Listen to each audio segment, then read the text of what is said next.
Mana shu mashinani tepaga tortib chiqishimiz kerak. Hozirga kim tortadi deyapmiz? Menga qo'yib beryapti bolalar. Ko'ramiz, qani. Ketdi. Burani tortamiz.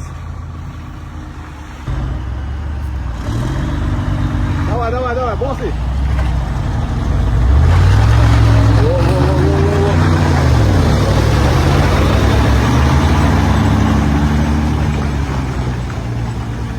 Chut yetayotgan ekanda kishi.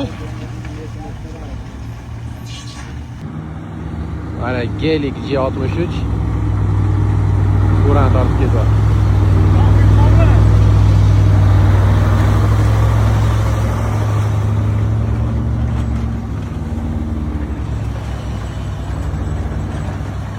Bu Reels qo'yishdan maqsad Gelik zo'r, boshqasi yomon degan ma'noda emas.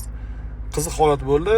Kumushkonda yomg'ir yog'gan, turpoli yo'l sirpanchiq bo'lib qolgan, yuk mashinasi pastligiga sirpanib kelib, burilishga ulgurmaganda borib senchilib qolgan.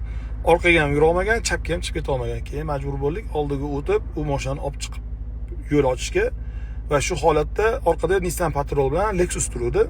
Bular aytishdiki, Gelikka ham bir sinab ko'raylik, işte yuk torta oldim, shunaqa yukli mashinani deb oldiga o'tib olib chiqdik. Chunki Nissan Patrol, Lexus bunaqa mashinani yuk bilan tortib qo'yishga biz ko'zimiz bilan ko'rganmiz, guvoh bo'lganmiz. Ajoyib holat bo'lgani uchun ulashdik. Avtomobil qaysi nima deydi? Anaqada ishladi desanglar, oddiy drayvga qo'yildi, uzatmalar qutisini past pog'onaga qo'yilib, hech qanaqa oldi orqa qulflarni yoqmagan holda xotirjam ohista gaz bosish bilan olib chiqib qo'ydi. Shunaqa gap, Gelik sekin-sekin sinab boramiz. Yo'l tanlamaslar safida, haqiqiy yo'l tanlamaslar safida. Salomat bo'linglar.